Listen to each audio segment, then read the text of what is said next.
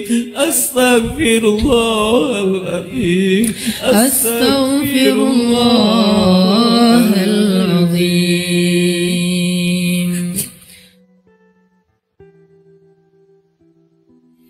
Nanti ketika kita akan kembali kepada Allah,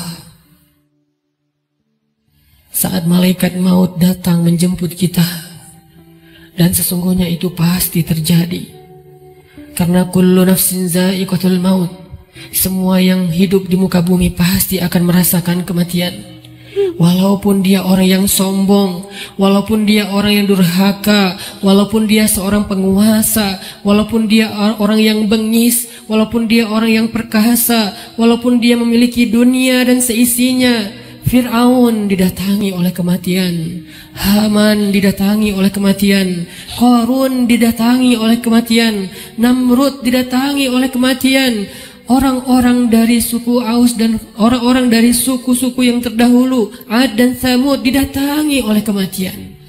Seberapapun mereka sombong dan congkak di muka bumi, atau bahkan seberapapun mereka soleh, seberapapun mereka taat kepada Allah, seberapapun mereka bertakwa dan beriman, mereka pun akan merasakan kematian. Rasulullah Shallallahu Alaihi Wasallam, manusia paling sempurna, kekasih Allah. Allah mencintainya dan menjadikan namanya bersandingan dengan nama Allah, pun merasakan kematian. Nabi Ibrahim merasakan kematian. Para anbiya dan solihin semua merasakan kematian. Orang-orang sebelum kita yang solih, yang durhaka, semuanya merasakan kematian. Bagaimana mungkin kita tidak? Semua kita pasti akan mendapatkan giliran.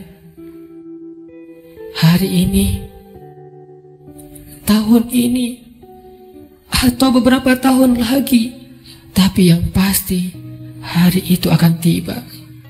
Ketika malaikat maut datang menjemput kita, kita tidak akan punya waktu satu detik pun untuk menundanya. Yang belum sempat bertemu dengan keluarganya tidak akan bertemu lagi. Yang belum sempat meminta maaf kepada kedua orang tuanya tidak akan sempat lagi meminta maaf. Yang belum sempat untuk datang bersimpuh di depan kaki ibundanya tidak akan bisa melakukannya lagi. Yang ingin mengecup kening anak-anaknya yang dia cintai sudah tidak akan mampu melakukannya lagi. Yang ingin meminta maaf kepada istri yang pernah dia zalimi, suami yang pernah dia durhakai, tidak akan punya lagi kesempatan. Ketika malaikat mau datang, dia hanya bisa terdiam. Hatinya penuh dengan rasa gelisah, khawatir, bingung, takut, dan menyesal terhadap kehidupannya yang sia-sia. Malaikat akan berkata kepadanya, "Wahai hamba Allah, telah datang kepadamu kebenaran yang dijanjikan Allah. Inilah hari kamu akan kembali kepada Allah. Inilah hari kamu akan kembali ke hadirat Allah. Kamu siap ataupun tidak.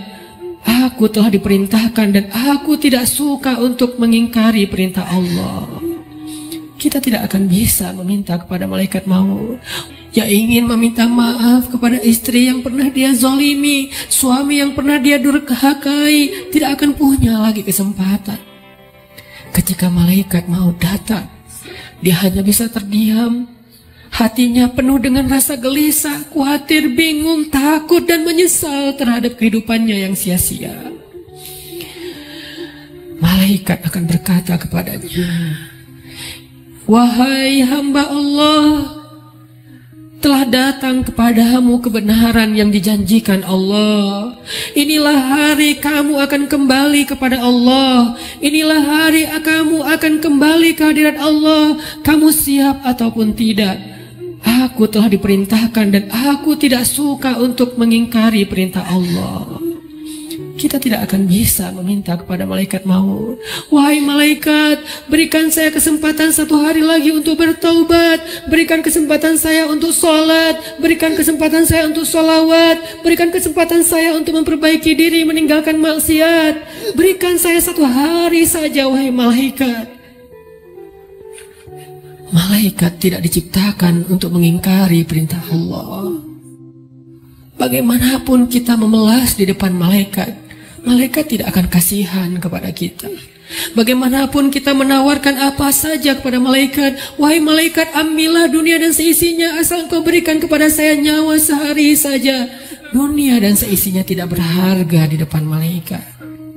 "Wahai malaikat, saya belum sempat bertemu dengan anak saya yang masih kecil. Saya belum sempat mendidik mereka menjadi anak yang solih. Wahai malaikat, saya menyesal pernah durhaka kepada suami saya. Wahai malaikat, saya pernah memukul istri saya dan belum sempat meminta maaf. Beri saya kesempatan untuk bertemu keluarga saya. Jangan cabut nyawa saya di perjalanan. Izinkan saya sampai ke rumah walaupun sesaat saja." Malaikat tidak akan mendengar permintaan kita. Karena ketika datang waktunya, la yastaqdimuna sa'atan wa la yastakhirun, tidak akan didahulukan walaupun sejenak dan tidak akan ditunda.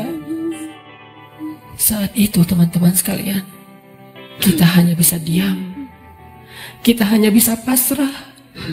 Seandainya keluarga kita ada di sekeliling kita, mereka pun hanya bisa menatap kita dengan kasihan, melihat betapa nafas kita terengah-engah, merasakan sakitnya sakaratul maut. Tidak ada yang bisa mereka lakukan untuk menolong kita. Ibu, ayah, saudara, pasangan, anak, tak seorang pun bisa menolong kita pada hari itu, teman-teman. Semuanya hanya menatap kita dengan kasihan. Dan kita pun menatap mereka untuk terakhir kalinya. Dicabutlah nyawa dari ujung kaki kita.